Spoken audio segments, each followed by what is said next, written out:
Right. Hello, First Methodist. I am pretty sure that we are live, at least on Instagram. I think we're should be coming up any second now. Live on Facebook. We're also going to be live on YouTube. That's Instagram, Facebook, YouTube. Good to see you. We're excited to be in a new week. We're ready for a great another weekend. Want to share with you a little bit about what's going on and how you can participate in it. Want to welcome everybody that's getting themselves tuned in, both on YouTube, on Facebook, also on Instagram. Glad to have everybody here with us. Once again, it's live with Ryan, First Methodist Waco. Super excited to have all you guys here with us. Let us know that you're here if you want to. Just leave a little comment and we'll know that you're on and present and around. Let me turn the volume off on my devices because there's a slight delay from our broadcast out to you all out there in the internet world. I see Pastor Victoria has joined us on Instagram. Hope you're doing well. Pray for you down there in McGregor as you're leading the great McGregor Methodist Church. See Regina has jumped on Instagram as well. We got Jessica on Facebook. It looks like there's even someone watching on YouTube, which is a first for us. Hey, Jessica, you're loving the new First Methodist Mass? Yeah, that's right. We decided they're here to stay, at least during the pandemic. And so here they are, the new First Methodist Mass. Bam, just like that. We ordered really comfy ones. I'm not going to lie. These are comfortable masks. They're breathable. I was wearing my mask today and I was thinking about something. I had had a cup of coffee. And here's what I was thinking about. I was thinking that maybe even after the pandemic is over, we should consider keeping these masks. You want to know why? Because when you're wearing a mask, you know first that your breath is no good. Before we had masks, everyone else knew that your breath was no good before you knew. But with the mask, you put that baby on and you instantly know that your breath, no good. So I'm thinking that we keep the masks even after the pandemic is over. But maybe that's just me. Maybe that's not something you all would be interested in. The other great thing about the mask is I have this beard balm that I put on. It's called Leather and Lace. I get it at Brazos Dry Goods over on 5th Street, right behind Fabled. And when you put the mask on, the smell of it just is contained, and it smells really good. So, Jess, I'm glad you like the new mask. We ordered those for all of our staff, both at the church as well as our preschool. I'm certain that we're going to have a few leftover extra. If you're a member of First and you want to sport one of the First Methodist Mass, you can pick one of those up, I think, for $10 from Sarah Holmes in my office. All right. Let me share with you a little bit about what happened this weekend and this last week, because really it was incredible. We had quite an extraordinary week of worship. Hey, Patricia, yeah. Contact Sarah Holmes, $10. Hey, Larry, good afternoon. Larry, you've got a birthday this month. I know that because I just finished writing your birthday card. What day is it on, Larry? Is it today by any chance? If it's not today, I'm thinking it's yesterday or tomorrow. Anyway, happy birthday, Larry. Good to see you on Facebook. Hope you're doing well. Let me tell you a little bit about what happened this last week because it was so much fun. I enjoyed myself so thoroughly. Last week, we had our midweek services, Tuesday, Thursday, of course, Tuesday downtown, Thursday at our main campus. Had some great meals by Carrie Jones. Came into the weekend, we had a baptism at our South Campus with Pastor Steve and Susan Ramsdale leading that service over there. We had a ton of people there, about 150 people or more over there. And then at our Baylor campus, we had a great crowd of Baylor students, 50 or more Baylor students that were there on the lawn for our Baylor service. And then, of course, we had our main campus service at 11 a.m. out on the trees. and we had between 200 and 250 people who were on the lawn and in their cars, all gathered up. We also did drive-through communion for people to come and participate in the Holy Sacrament at both our main and downtown campuses. All told, we had 500 or more people in person worship for in-person worship this last weekend, which was great. It was really great because we were able to do it all in ways that are safe and that there were people could participate in, that people could enjoy. I saw Larry just posted, it was the 4th. His birthday was on the 4th. Well, happy belated birthday, Larry. Congratulations. I truly pray that this new year of life brings unfettered joy from the Lord for you. God bless you. Yes, Cindy Kanopik has joined on. Karen is watching. Kim Young, hey, good to see you. Saw Kim and David at the service on yesterday, at the downtown campus. It was great. Sam Ney is up in Colorado. He said it is still snowing. I read that Denver went from a high of 99 degrees to 37 degrees this week. And so I'm like, Sam, it's time to pack Molly up and come on home. I miss you, buddy. And with the snow falling, snowbird on back home, baby. Miss my friends. Anyway, yes. So we had all of that going on. Hey, there's Linda Cobbs. Hi, friend. Good to see you. So glad you're here. And Sandy's on as well. Sandy, great to see you, sister. I hope you're doing well. Okay, so all of that was going on in person, but here's what I'm excited to tell you about. As you know, we recently shifted our format for delivery of online digital worship. We're really designing it in a way that is designed to be received digitally, a way that hopefully offers the best quality experience for people online, and something that's shareable, an introduction to Christ, meeting people where they might be at with what's going on in the world today, what's going on in their lives today. We've seen an exponential increase in the number of people engaging in that online worship experience. That really exploded over this last weekend. Where on YouTube alone, I know we went over like 2,400 people signed in and watched First Methodist presentation this last weekend online. Of course, we have no idea how many people were watching at once. So like if you watched and you had your spouse or your kids or whatever with you, we can only count that one time because that's how many devices we know.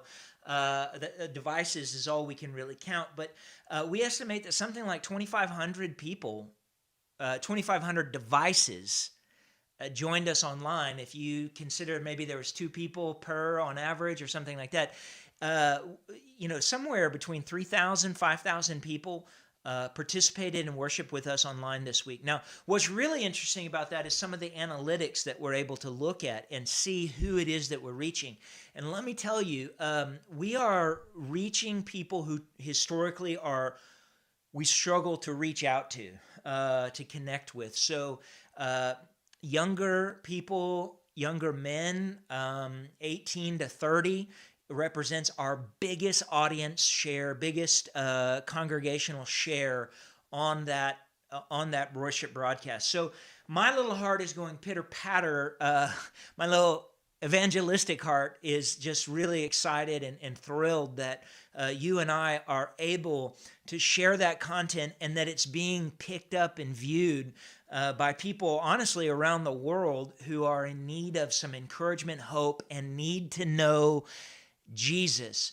If you shared that on your social media, if you put that up on your Facebook, on your Instagram, if you tweeted out the link, if you emailed it from YouTube, you participated in bringing the good news of the gospel to something like 3,000 to 5,000 people this weekend. You did that. If you haven't done it yet, it's not too late. Go to our YouTube page, youtube.com/firstwaco. The message is there.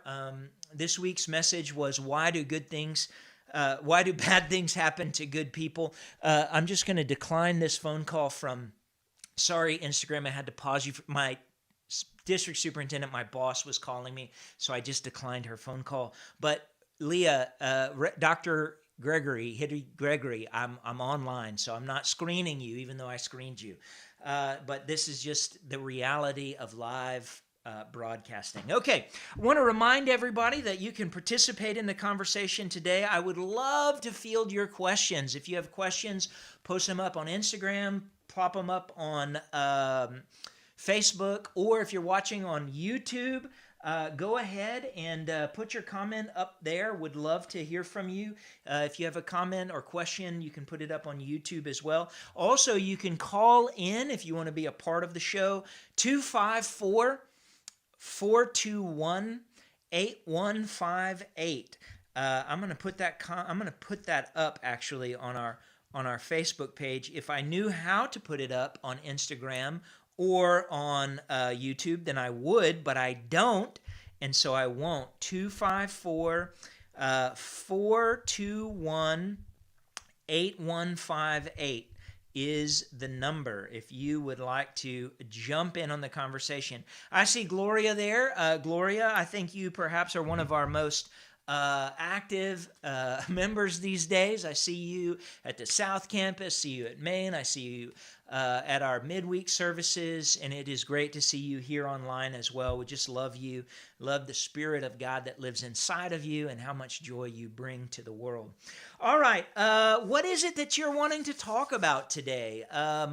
I got off on a soapbox last week. I'll try not to let that happen. I see Jeannie Wagner's watching, one of our great downtown congregational members. Jeannie, great to see you. Love Tommy. Hope to be able to see you guys soon. Hey, Brent, good to see you. Brent, I noticed, signed up for a discipleship group, a D group. I know that because he signed up for mine.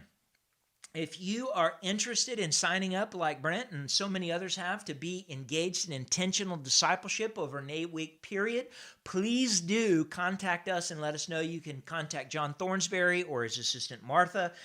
They can email you out the link. In fact, everyone on the planet is going to be getting the link to sign up for a D group pretty soon. I suspect today or tomorrow at the absolute latest. If you are, the invitation is for anyone who's not in a Bible study, small group, Sunday school class that is currently meeting for discipleship. Jump in on one of these D groups over the 8-week period. We want you to be discipled. God wants you to be discipled. He wants you to grow in your ability to profess your faith for yourself and to others. He wants you to grow in your biblical literacy. He wants you to be relationally connected to Him and to the church. He wants to help you live sacrificially, and He wants you trained up so that you can actively disciple others. Those are the 5 marks of a disciple of Jesus Christ at First Methodist, and we want to be sure that everyone who calls First Methodist their church home has an opportunity to live into those realities. And so really want to encourage you, in the strongest possible terms, please do jump in on one of those D groups. Jessica wants to talk about the family worship service and what it will look like for families. Well, Jessica, I am glad that you asked. As you hopefully know, by now, we are having a family worship service at our downtown campus this Sunday at 9:45. That service is going to feature upbeat music. There's going to be some rocking and some rolling. Yeah, that's right. I'm going to bust out some moves for you there. Our great children's ministry team is going to be presenting an object lesson, a very tactile, tangible way for children to be able to grab the gospel. We're going to have good teaching there as well. We're going to have some food. I don't remember, muffins maybe? Is it muffins, Jessica? Marvelous muffins, maybe even? I don't know. I wanted fatty donuts, but what do I know? So that is going to be a great time. It's being planned in a way that will be socially distanced. Families will be able to stay together, but maintain their distance away from each other, so that it's done in a safe way. We're really hoping that we see a lot of people there, and I see Nancy McCann helping me out as always. Nancy is always helping me out in my professional, personal life, helping the church out in every way possible. Thank you, Nancy, for putting that up on Instagram for us. Yes, we're going to be having social distancing and mass at the family worship service as well. Looking forward to that. While we're talking about it, let me tell you kind of what the plan for September, October is starting to look like, so that you can have it in your brain, at least for what all we've got cooking around here at First Methodist. Okay, numero uno. We're going to continue our 9 a.m. outdoor service on the South Campus. So plan on that. Plan on that. Yes, muffins, Jessica says. Plan on the 9 a.m. outdoor service to continue. Plan on the 10 a.m. Baylor service to continue. Plan on the 11 a.m. outdoor service, the main campus, to continue. One quick note about about those services. At our Baylor campus and our main campus, now that it is starting to rain, I want you to know, just know in your mind, if you get up in the morning to go to your service and it is raining, at Baylor and Maine, we are planning to be inside. Now, I know that means some of you won't be able to come, but of course, if we did it outside in the rain, no one would be able to come. And so if we have to flip indoors, I want everyone to know in advance what they're getting into. So we're going to start publicizing that this week, starting right here, right now. If it is going to be raining that morning, our facility staff is going to make the judgment call on whether we'll be outside or inside. We're going to try to stay outside for as long as we can because of so many of you who've expressed that you can be at a service outside because of your vulnerabilities, but not necessarily inside. If we do flip indoors during that time, just know that we're going to ask you to wear your mask, and we're going to ask you to sit every other pew and 6 feet apart at least between every family unit. We're going to ask you not to, approach other people and, get inside their little bubble, and to just be respectful that you may not know what the other person's concerns are that might keep them from not being able to be there. Patricia's asking for the address of the Baylor service. It is at our Baylor campus located at 821 Spate Avenue. That's right at the corner of Spate and 9th Street. We are like half a block off the Baylor campus, 821 Spate. That's at 10 a.m. We're having a great time over there. All of our college team is doing a great job. Hey, Gina, good to see you. Hope the Beckers are doing well. I'm glad you're on here as well. Okay, so we've got all of that going on. At the same time, we've got this family service coming up on September the 20th. And then after September the 20th, we are going to be going out at 9:45 into a neighborhood, specifically into the Woodway neighborhood on the north side of 84, right off of Pogue. So that kind of gives you a little bit of an idea of where we're going to be between Pogue and Ritchie, right off of 84, in the heart where we have a lot of density of people. We're going to be flyering those neighborhoods, inviting neighbors to come to be in the front yard and to worship with us there in that place. The idea is that we're going to pop up in that neighborhood for a couple of weeks, and while we're there, we're going to try to meet new people who may not have a church home and connect with them and invite them then to come hit one of our campuses once we're done in that neighborhood. So the idea is we spend a couple of weeks getting to know some of our neighbors in their neighborhood, in their place of comfort. We show them how incredible we are. We let them figure out that First Methodist is the best in the world, and that it is led by the most handsome people in the world. And then we I'm sorry, I'm kidding. And then we invite them to come with us, to come join with us, to discover that there is a place of belonging in our community. And so I really do have a lot of excitement about that. Also on September 20th, the same week that we're bouncing out to the neighborhoods, is the official start date for Gospel Brunch at the Hippodrome.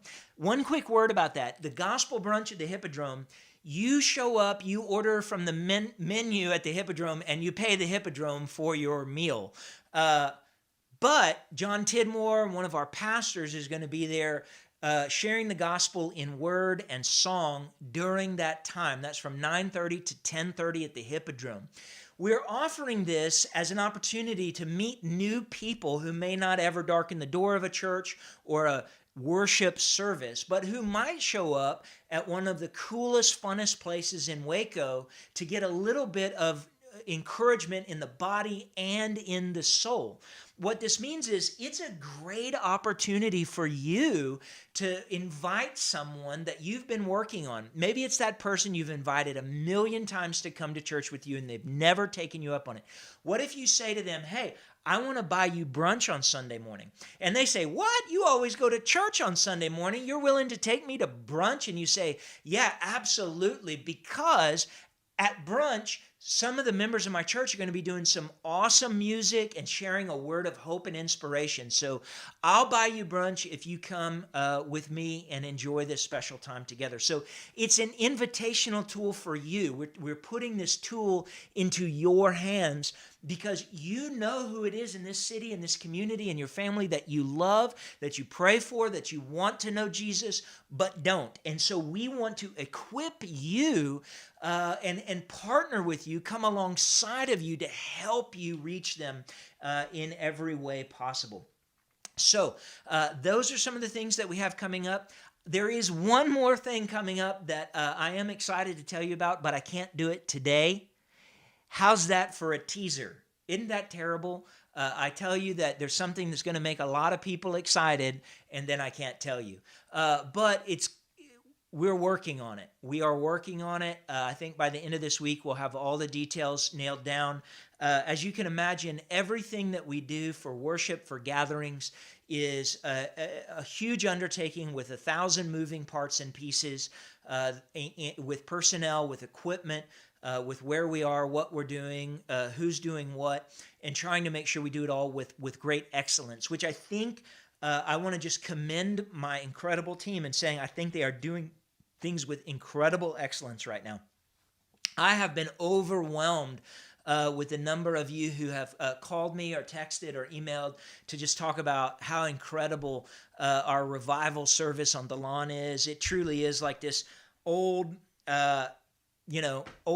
revival out there with singing and clapping and some amening, and we celebrated communion, and of course kids are out there having fun. This is something that I loved. I told them this on Sunday. 2 weeks ago, my kid Davis was sitting in his chair while I'm up there preaching, and he's eating Cheez-Its, and in the midst of eating Cheez-Its, he falls over backwards in his chair onto the lawn. And then this week, Trip Tidmore's out there throwing hula hoops around in the middle of everything, and I love it. I love it. I think that is what the earliest church looked like. I really do. I don't know that it was this high production value experience. I think it really was people doing life together. And it didn't matter if you were a single person, if you were an empty nester or raising your kids. Everybody was there together. I watched a child get passed between family members in different generations during the service. I got an email from someone whose kid was like rolling around in the grass while worship was going on and just enjoying himself and knowing that he was there. To me, it was so crazy. It's just great to be in the sanctuary of the Lord. We're not going to stay outside forever. Hopefully we'll be able to keep a service outdoors for as long as possible so that people are not excluded from being able to be in worship. But eventually it will get cold. Eventually it's going to rain. Eventually it's going to be impossible probably to be out there unless we can come up with something else. But while we are out there, I'm choosing to enjoy it, to embrace it, and I hope you are as well. There's something special about being in the sanctuary that God built, because God's sanctuary is not brick and mortar. God's sanctuary is the expanse of the heavens. the depths of the earth. His sanctuary is cooled by his breezes and given shade by the trees that he spoke into existence. They just really just something special to be there. It's not where we plan to be. It may not even be where we want to be, but that God created this great and glorious sanctuary for us to use in this time during the pandemic. I praise him. All right, so that's kind of what we're doing with all that. Let me share with you that we are at a point where we are ready to fill flood buckets to help with Hurricane Laura relief. We've gotten a number of supplies. We've gotten great contributions in towards that, enough so for us to be able to fill all the buckets that we had intended or hoped to be able to do. I think we're like 150, 200 buckets, something like that, at least. That is going to be this Saturday out at our South Campus under the tent. I believe that starts at 9 a.m. 9 a.m. on Saturday. If that's not right, one of my colleagues here that's watching, correct me, and I'll make sure that I have the right information. But I believe it's at 9 a.m. on our South Campus under the tent. We'll be packing those flood buckets. We're going to be sharing a message of hope in God's Word, but also a tangible message of hope in the buckets themselves.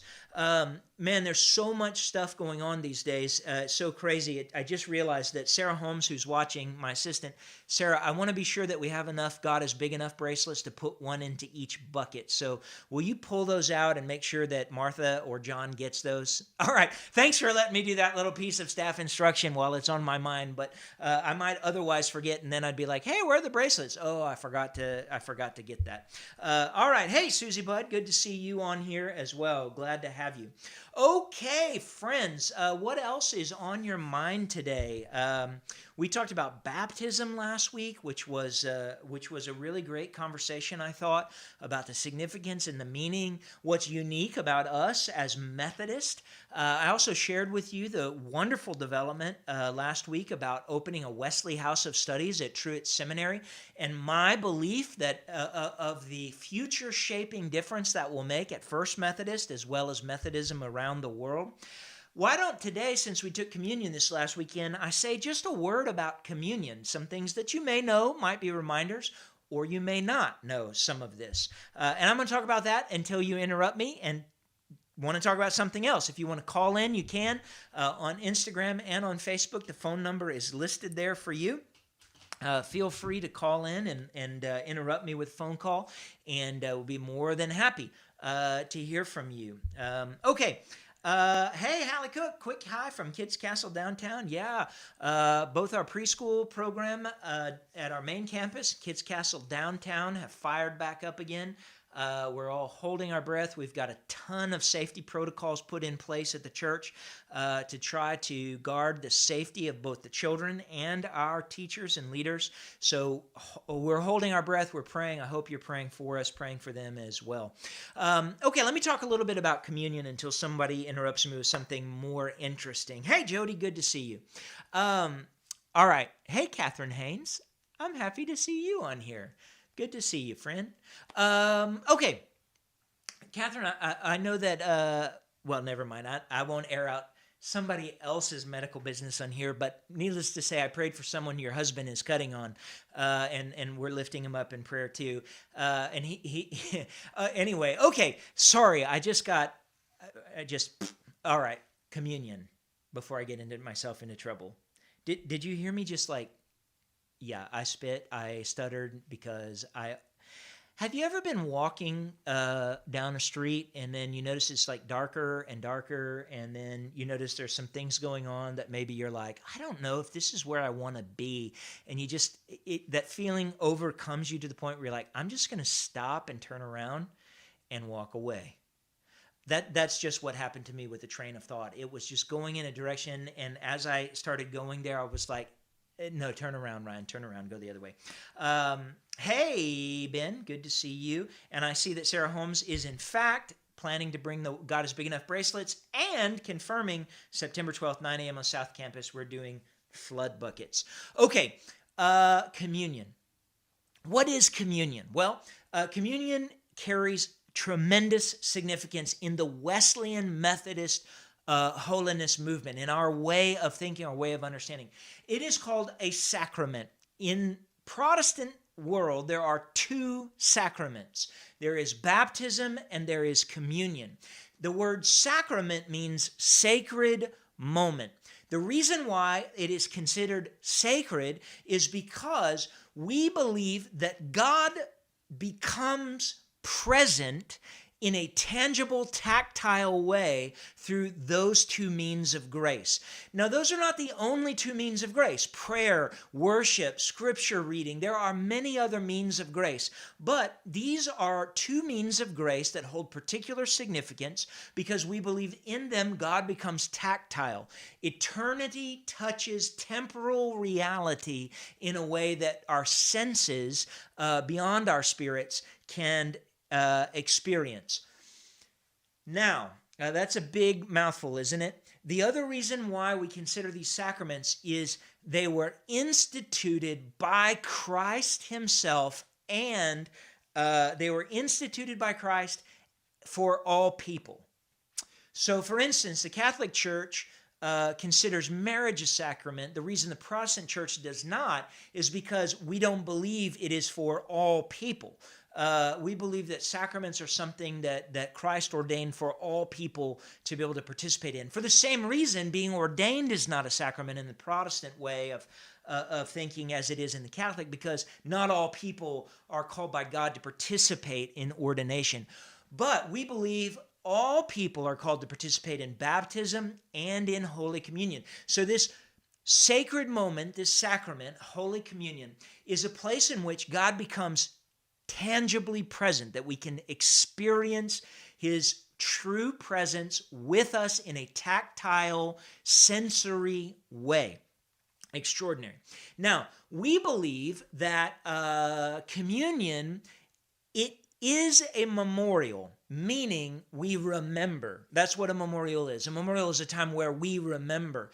We believe that communion is a memorial to Christ, where we are called to come together and to remember what he has done for us. It's why we say in the liturgy, we remember on the night in which you gave yourself up for us, you took bread, you broke it, and shared his cup. Now, that's the memorial part. But listen, there are some streams of Protestantism who will stop there. It is a memorial. These are streams that probably have a much lower view of Holy Communion than Wesleyans do. This would be maybe churches that you've gone to that's like, oh, and there's bread and juice over there in the back if you want to get some. More of a love feast than a holy sacrament. But we believe it's more than just a memorial. It is a memorial, but it's more than just a memorial. It is a remembrance, but it's more than just a remembrance, because we believe that Christ shows up in the sacrament. Now, we do not believe in transubstantiations. Transubstantiation is a Catholic doctrine that says when the words of institution, this is the body, this is the blood, are spoken, the bread turns to actual flesh and actual blood. As Methodists, we reject the doctrine of transubstantiation, in part because for us, we don't believe that Christ is being re-crucified in the flesh every time communion is celebrated. We are not going to put him back into the broken body and the shedding blood of the cross every time we're celebrating communion. So for us, it's a symbol. The bread and the juice are symbols of the body and the blood, which also, by the way, are just the symbols that we adopted. They were the common elements of the table at Jesus' Passover when he instituted them with this new purpose. And when I say new meaning, I should say a greater depth of meaning. All the meaning of the Passover feast before is still in play for us as Christians, but he then endowed even on top of that. Even greater or more full significance of what it means. Let me say a word about that in just a second. But I want to say they're symbols, they're tokens for us. But again, they are not just tokens. They are not just symbols. While they are symbolic, It is more than just a symbol. It is more than just a memorial. Christ is spiritually present in that moment. We believe that at the table of Jesus, he makes himself present for you, for all those who participate in Holy Communion. Now, what was the initial meaning behind the Passover feast? Well, it was a remembrance for the Israelites of the decisive action God took when he delivered them out of slavery in Egypt and brought them to himself, made a covenant with them to be his people. And so if you remember your history, the Israelites were suffering in Egypt. There were plague after plague after plague, and Pharaoh would not set them free. They were slaves whose lives were forfeit unto death. They cried out to God. God delivered them miraculously. But the very last curse that God rained down on Pharaoh's head, that finally broke his ironclad will and forced him to let the people go from their bondage, was he sent the angel of death to strike down the firstborn of all of Egypt. Now, before he did that, he said, anyone who wants the salvation of the Lord, anyone who wants to see the salvation of the Lord, should take a lamb, one without spot or blemish, should slaughter it before sundown, put the blood around the doorposts of the house, and then go inside your house, be ready to travel. Have your shoes on, have your bag packed, eat the meal standing up, have your staff in hand, because as soon as this angel of death passes, you're going to be set free. But the caveat was that the angel of death would pass over any house that was marked by the blood of the perfect lamb. All right, so for thousands of years, that is the underlying foundational significance of the Passover feast. Consider what Jesus does, and this is why you'll be able to see he doesn't obliterate it.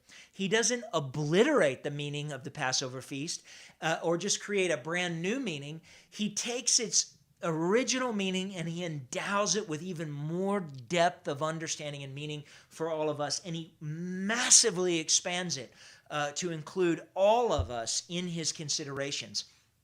So, think about it this way.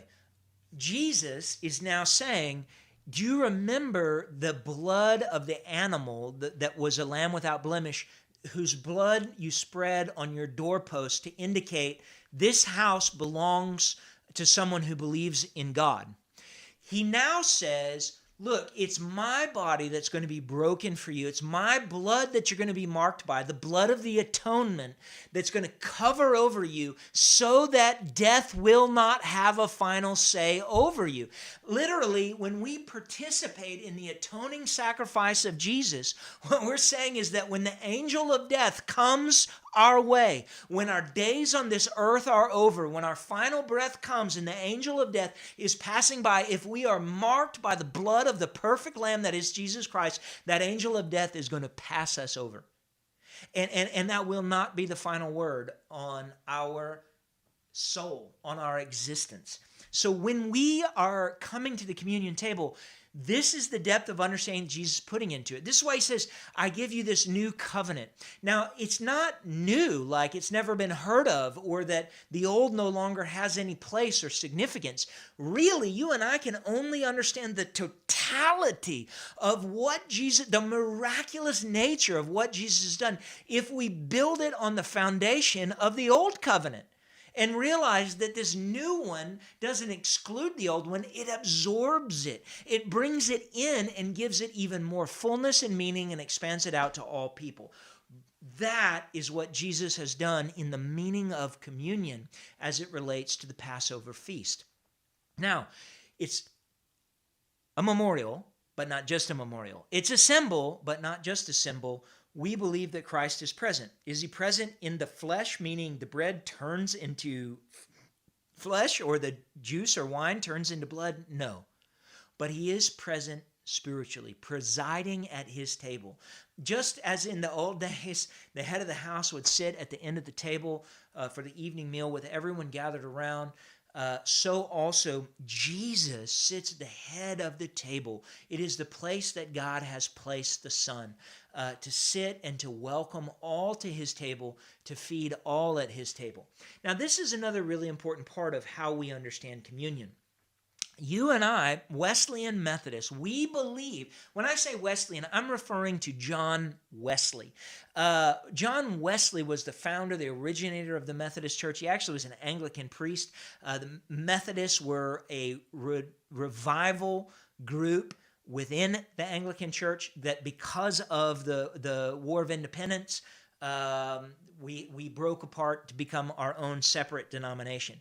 And I say that because through the years, I think there are some of our brothers and sisters in the stream who have maybe gone away from the original Wesleyan understanding. But here is what we believe. We believe in an open table. What does that mean? That means that we believe that anyone who desires, as Wesley would have said, to flee from the wrath that is to come, is welcome at the table. So you don't have to be a member of the church. You don't have to be a certain age to come to the table. Remember, we believe this is a means of grace, a means of connecting with Jesus. And so anyone who simply even has some desire in their heart they don't even have to know what it is. They just have to know that this is not working for them living on their own, that something's broken here, and they want and need something more. They're all welcome at our table. We will gladly feed them because we know Jesus would. Now, how do we know Jesus would? Read the Gospels. Judas is sitting at the table. The one who betrayed him, sold him out, who at that moment already had. And Jesus was aware of Judas's betrayal. The one who has betrayed me is sitting here among us. So he served grace to Judas. Yeah? So what do you think you've done that he can't serve grace to you? Is there anything? Is there any sin? Judas betrayed God to death on the cross. What have you done that you think God can't forgive or would make you unlovable in his eyes? There's nothing. There's nothing. There's nothing you can do. There's nowhere you can go to escape from the love of God. So you're welcome at the table. You are welcome at the table. Now, one other question that sometimes comes up is why is it that clergy preside at the table? And it's the same reason that we do in baptism. So in other words, in the Methodist Church, only elders of the church who have been ordained, appointed by the bishop to serve, only those who have been credentialed with their license for that place can preside at the table. There's a couple of reasons that I want to share with you. Number one, we are trained to preserve the orthodoxy of the table. That word orthodox means right belief, right? Orthopraxy, right practice. So we are trained and commissioned, and we make a vow to God and to the church that we are going to uphold the right belief and right practice of that holy meal. So we are supposed to teach and deliver in a way that preserves that understanding of what the gospel meal, what the gospel feast really is all about. Now that is important because if you read like in the epistles, the Apostle Paul has some things to say to some of the early church in Corinth.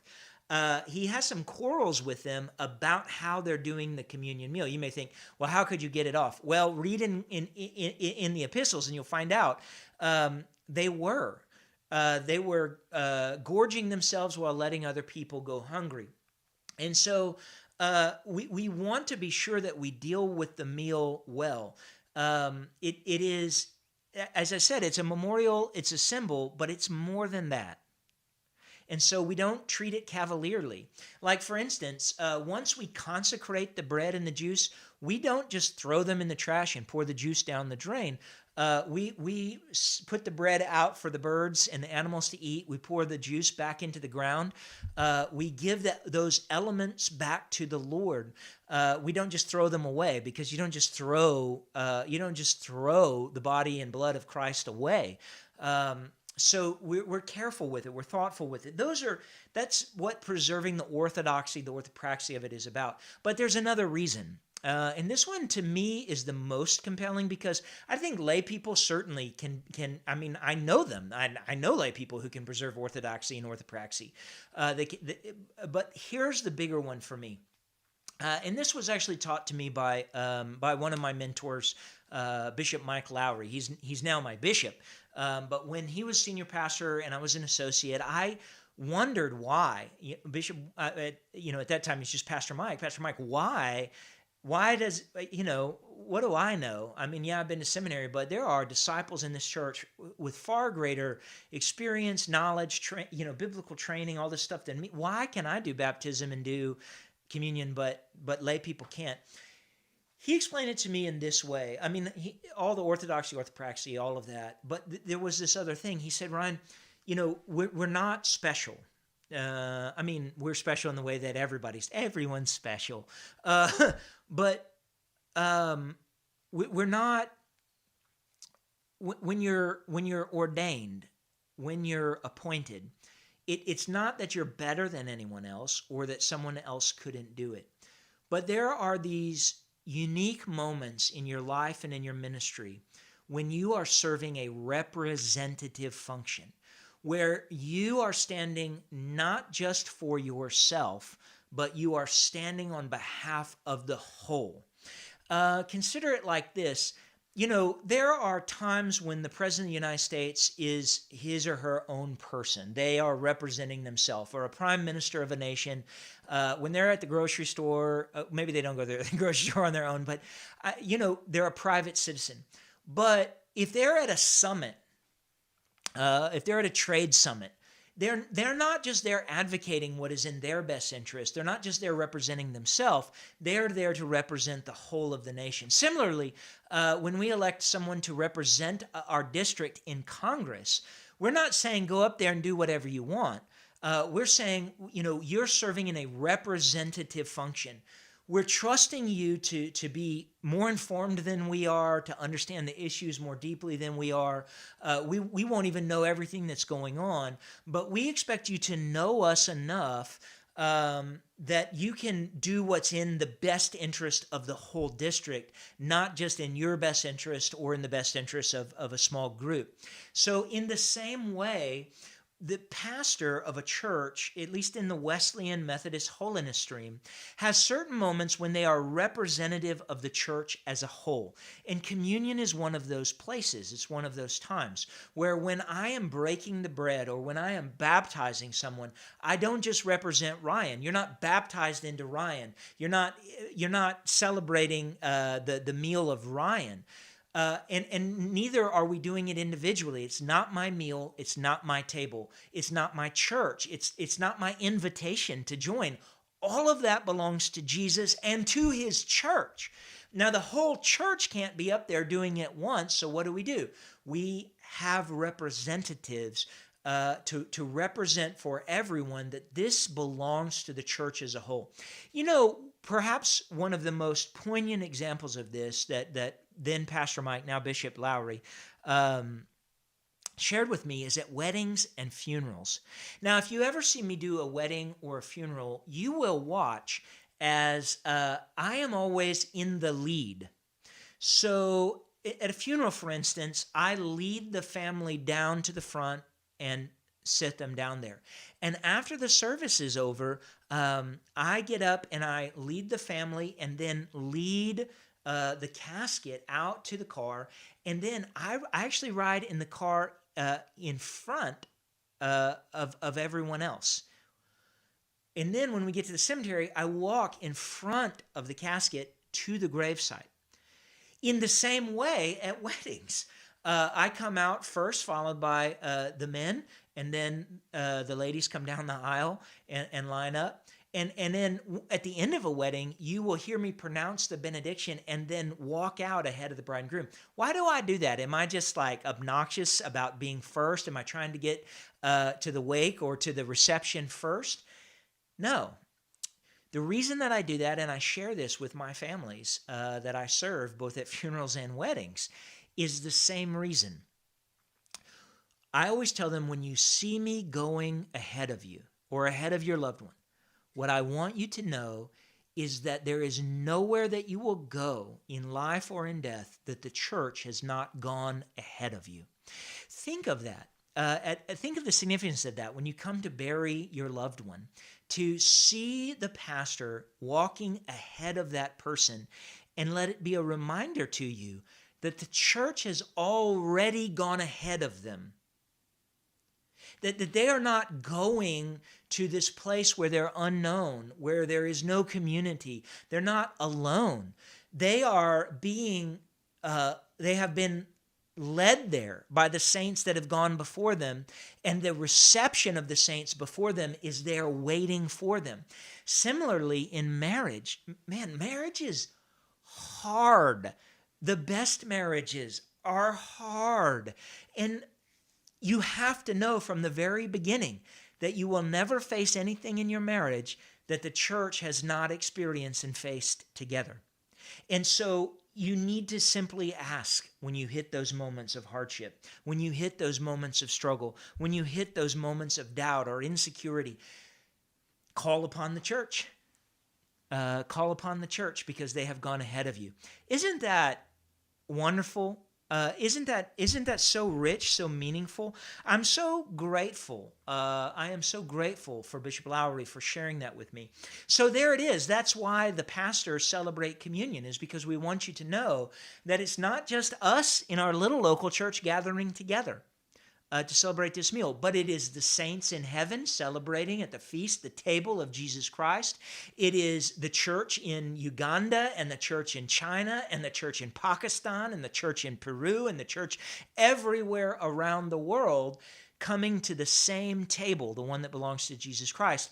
And my role, and the clergy's role, is to remind you in a representative function that this is bigger than any one person. It is bigger than any local church. It encompasses the large church, capital C church, that exists past, present, and into the future. So hopefully that was of some interest to you all. If you have any questions about communion, feel free to post them up on Instagram, on Facebook, on YouTube. Be more than happy to check in with those. I want to go to a couple of the comments. I see Sharon is checking in. Sharon, great to see you. It was good to see you yesterday, friend, at the Tuesday downtown service. Wasn't that so good? Didn't Pastor Molly have such a good word from the Gospel of John? She's preaching out of 1 John. If you missed it and you want to hear it, you can hear it, I think Thursday. I think Molly or Brandon or Thursday. I know it's not me. How about that? I know it's not me. Anyway, but it's going to be good, and we'll be looking forward to that. Sam Kinslow, hey, what's up from China Spring? I'm in Lorena. Yeah, that's right, Sam. I read your email. Did you get my response?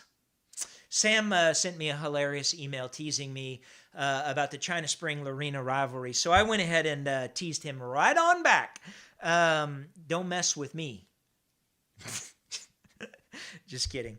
All right. Mama House is watching. Hey, Mama House. Friends, this weekend we celebrated with mass and social distancing. Don't worry. Very safe, very well done. But we celebrated the marriage of Reverend Pastor Haley House to Andrew Schatz. We now have Pastor Haley Schatz. They are on their honeymoon right now. So send her an email of congratulations. Haley at firstwaco.com. Haley at firstwaco.com. Say congratulations. So happy for you. Would you say a prayer for Haley and Andrew as they begin their marriage? As I said before, every marriage is a challenge. You have to have God and the church right there in the middle of it, in the mix of it, and they will need that too. It is especially challenging for ministry families who has to share their marriage and their families with 4,000 other people that belong to their church. And so please do send Haley a word of congratulations. It's Hayley at firstwaco.com. Haley spells her name Haley at firstwaco.com. Mama House, That's how I greet your daughter. I go, "Hey, Lee." Isn't that funny? She loves it. She doesn't, but I do. Haley House is one of my favorite people on the planet. I'm just going to tell you that right now. And I got to get used to Haley Schatz is one of my favorite people on the planet right now. What do y'all think? I've been thinking about the nickname Shotzi for Pastor Haley. Hey, Shotzi, what's up? I used to say, "What up, house?" Or "Hey, Lee," but I'm thinking Shotzi. Hey, Pastor Shotzi. Shotzi, what's happening? What do y'all think? I'm thinking that's a good nickname for our youth pastor. But she is one of my favorite people in the whole world. She is thoughtful. She is a wise, mature soul. She's hilarious. She's so funny, has the best sense of humor. She's cool. My wife at the wedding reception, when Mrs. Reverend Shotzi was doing her first dance with her dad, and then suddenly she throws on this leather jacket with tassels all over, and it says "Hitched" on the back, and she picks up a bass and starts, and her dad's playing the drums, and my wife's like, "I think I got a crush on Haley. That I didn't know she was so cool." I'm like, "Yeah, I know. She is so cool." We're so blessed to have her leading our kids, leading our young people in this city. It is no wonder that our youth ministry program has exploded under her leadership. That she and Chris Bell and Taylor and Madison and Jackson, the whole team, are reaching so many people. They're so well led, and they do such a great job. Plus, we have the best volunteers in our youth ministry program, like the Griffiths and the Molinas and so many others that help out in so many different ways with the youth program. We're really, really, really blessed. All right. Let's see. Also, Elaine. Hey, Elaine. Good to see you on here. We're celebrating Elaine. Elaine has volunteered to be our representative at Alta Vista Elementary School, running book club for us, the Stars Book Club for First Methodist at Alta Vista Elementary. Victoria Gabert had been doing that, but she was appointed as pastor down in McGregor, and so Elaine has stepped up and stepped in, and I couldn't think of someone more loving and kind with the skills to do that. So thank you, Elaine. We celebrate that. Annette, good to see you on here, and appreciate your encouragement. And then yes, yeah, so good to see you, Jan, on here as well. Yeah, Shotzi is pretty good, huh? Yeah. All right. Well, friends, we are coming close to the end of our time together. I see that I just have a few minutes left. Let me see if you have any last questions or comments that you want to make that I might respond to. And while you're typing those good things in, let me just wrap us up with here's what we've got for... Oh my gosh, Kate Molina just said that Shotzi is German for baby. I don't know if I can call her that anymore. But it would be spelled differently. I don't know if that helps. It would be Shottzy. So definitely not the German meaning, but just the meaning of her last name. Now, Andrew can call her Shotzi. Because she's now his baby, and she can call him Shotzi, meaning baby, but not me. I'm not doing that. Okay, I'm not doing that. Okay, once again, one of those roads that you start to make jokes down, and you think, there's nothing good for you down there. There's nothing good for you down there. Just turn around, Ryan. Go the other way. Don't let that stream of consciousness go.